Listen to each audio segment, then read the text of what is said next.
కోనసీమ జిల్లాలో దారుణ ఘటన వెలుగులోకి వచ్చింది. 10వ తరగతి చదువుతున్న మైనర్ బాలికపై అత్యాచారం చేశాడు ఓ యువకుడు. అయితే అత్యాచారం చేసిన అనంతరం ఎవరికైనా చెప్తే చంపుతానంటూ కూడా బెదిరింపులకు పాల్పడ్డాడు యువకుడు.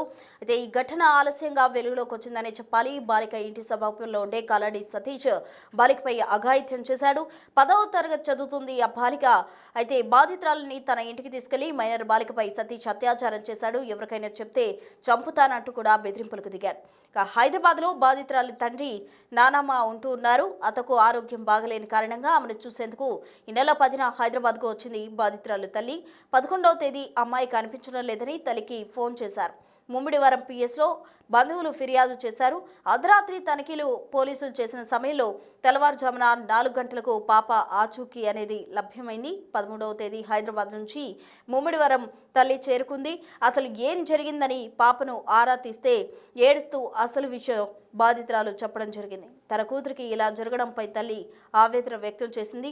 ఘటనపై ముమ్మిడివరం పిఎస్లో కూడా ఫిర్యాదు చేసింది. నిందితుడిని కఠినంగా శిక్షించాలంటూ కూడా తల్లి డిమాండ్ చేస్తుంది. అయితే 10వ తరగతి చదువుతున్న మైనర్ బాలికపై ఇంటి సమీపంలో ఉండే సతీష్ అత్యాచారానికి పాల్పడడం పట్ల అటు స్థానికులు కూడా తీవ్రంగా ఆగ్రహం వ్యక్తం చేస్తూ ఉన్నారు.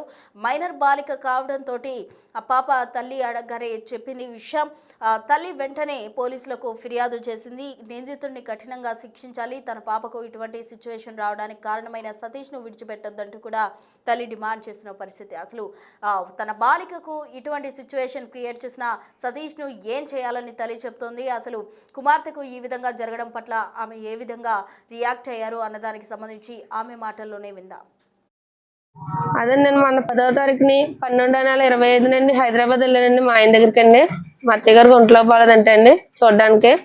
అయితే తర్వాత మరుసటి రోజు 11వ తారీఖు 12/25 నుండి మా పాప కనిపించట్లేదు అని చెప్పి 11, 12 మధ్యలో అండి వెతుక్కున్నారని దొరకకపోయేసరికి అండి పోలీసు పిఎస్కి వెళ్ళి కంప్లైంట్ ఇచ్చారని పాప మిస్సింగ్ అయిందని. అయితే ఇంకా కంప్లైంట్ ఇవ్వగానే పోలీసు వారు 2:30 సమయానికి వచ్చారండి. పాప మాకు 4 టైంకి దొరికిందంటే అండి నాకు వెంటనే తెల్లవారుజామున 3:30, 4 ప్రాంతంలో కాల్ చేశాను. నేను వెంటనే మళ్ళాడు 12వ తారీఖున వెంటనే బయలుదేరి 13 రావటం జరిగిందండి.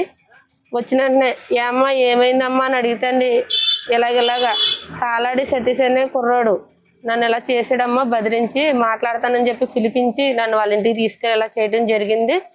ఏమంటారని నేను చెప్పలేదమ్మా, నేను బెదిరించారు నన్ను అని అన్నదండి. నేను వెంటనే తొట్టుకోలేక వెంటనే ముమ్మడివారం పోలీస్ స్టేషన్లో కంప్లైంట్ అవ్వడం జరిగిందండి. మా పాపకు వచ్చండి 10th క్లాస్ చదువుతుందండి, 14 సంవత్సరాలండి అమ్మాయికి. చాలా అన్యాయం జరిగిందండి. ఇలాగే ఏంటని గ్రామ పెద్దలు చెప్తాండి రాజకీయ పరంగా సెటిల్మెంట్ చేసేద్దామనే వచ్చారు తప్పండి. అయ్యో బాబు అని మాకు కొంచెం ఎదరికి ప్రోత్సహించలేదండి, వెనక ముఖమే చూసారండి. నేను ఇంకా అక్కడే పోలీసు వారి దగ్గర అండి 13వ తారీఖు సాయంత్రం ఈవినింగ్ దాకా అక్కడే ఉంటాండి. ఎస్ఐ గారు కొంచెం తీసుకుండండి కంప్లైంట్ ఇవ్వడం జరిగిందండి. మా అమ్మాయికి ఇలాగ జరిగింది విషయాన్ని ఏ బిడ్డకి జరగకూడదండి అన్యాయం. అలాంటిది ఇంత చిన్న వయసులో ఆ పిల్లకి అలా చేసినందుకని చర్యలు తీసుకోవాలండి అబ్బాయిని. ఇక మొత్తంగా చూసినట్లయితే పాప తల్లి కూడా ప్రధానంగా నిందితుడిని శిక్షించాలి, తమ కుమార్తెకు ఇటువంటి సిచ్యువేషన్ క్రియేట్ చేసిన సతీష్ను ఏమాత్రం విడిచిపెట్టొద్దంటూ కూడా ఆమె తమ ఆవేదన వెళ్లబోసుకుంది. మరోవైపు పోలీసులను కూడా వారిని శిక్షించాలంటూ కూడా ఆమె డిమాండ్ చేసిన పరిస్థితి. ఇదే అంశానికి సంబంధించి తాజా అప్డేట్స్ అందించేందుకు మా ప్రతినిధి శివశంకర్ ఫోన్ లైన్లో సిద్ధంగా ఉన్నారు. శివశంకర్ని అడిగి మరిన్ని వివరాలు తెలుసుకుందాం. శివశంకర్, చెప్పండి, అసలు బాలికకు సంబంధించి సతీష్ అంటే ఎప్పటి నుంచి అతను బాలికను ఈ విధంగా చూడడం జరిగింది? అసలు బాలికను ముందు నుంచే గమనించి ఈ విధంగా చేశాడా, లేకపోతే ఏం జరిగింది అక్కడ? అసలు ఏదైతే మైనర్ బాలికపై అత్యాచారం కేసు అయితే స్థానికంగా కలకలం రేపుతుందని చెప్పుకోవాలి. దీనికి సంబంధించి పూర్తి డీటెయిల్స్ చూసుకున్నట్లయితే సతీష్ అనే వ్యక్తి కూడా ఇంటికి సమీపంలోనే ఉంటాడని అయితే తెలుస్తుంది. అయితే సమీపంలో ఉన్న ఇంట్లోనే ఉండి ఆ అమ్మాయిని అబ్జర్వ్ చేయడం, ఆ అమ్మాయి తోటి చనువుగా ఉండడం, మాట్లాడడం ఇవన్నీ కూడా చేస్తూ ఉండేవాడని. అయితే తల్లి లేని సమయంలో తండ్రి అత్తగారు కూడా హైదరాబాద్ లో ఉంటారు. సో హైదరాబాద్ లోనే ఉంటారు. తల్లి మాత్రమే ఇక్కడ ఉంటుంది. తల్లితో పాటు ఆ బాలిక మాత్రం ఇక్కడ ఉంటుంది. అయితే ఆ బాలిక సంబంధించి మొత్తం పూర్తి అబ్జర్వేషన్ లో పెట్టుకున్న నిందితుడైతే ఆ తల్లి లేని సమయంలో అయితే ఇలాంటి అఘాయిత్యాలు గొడిగెట్టినట్టుగా అయితే తల్లి చెప్తున్న పరిస్థితి కనిపిస్తుంది. ఏదైతే ఆ అత్తగారికి హెల్త్ బాగాలేదని చెప్పి హైదరాబాద్ వెళ్లి 2-3 రోజులు ఉంటారనే సమాచారం తెలుసుకున్న ఇతను ఇలా చేశాడు అని చెప్పి అయితే సస్పెక్ట్ చేస్తున్న పరిస్థితి అయితే కనిపిస్తుంది. అయితే దీనికి సంబంధించి ఇలాంటి ఒక దుర్ఘటన జరిగితే గ్రామ పెద్దలందరూ కూడా అండగా నిలవాల్సింది పోయి రాజకీయంగా సెటిల్మెంట్ చేస్తాము, మీకు ఏం కావాలో చెప్పండి అని అడుగుతున్నారంటూ కూడా తల్లి ఆవేదన వ్యక్తం చేయడం అయితే బాధాకరమనే చెప్పుకోవాలి. పూర్తిగా చూసుకున్నట్లయితే దీనికి సంబంధించి టోటల్ డీటెయిల్స్ అన్ని కూడా ఇప్పటికే పోలీసులు సేకరిస్తున్నారు. అసలు ఎప్పటి నుంచి ఆ సతీష్ అనే వ్యక్తి అబ్జర్వేషన్ లో ఉన్నాడు, అసలు ఆ అమ్మాయికి ఎప్పటి నుంచి టచ్ లో ఉన్నాడు, ఎలా పరిచయం అయ్యాడు, ఎప్పుడు తీసుకెళ్లాడు అనే ఆధారాలన్నీ కూడా సేకరిస్తున్నారు. ఆ వైద్య పరీక్షల నిమిత్తం అయితే ఈ రోజు బాలికని అయితే ఈ రోజు స్కానింగ్ సెంటర్ కి కాకినాడ తరలించనున్నారు Krishna. Right, thank you Shivshankar.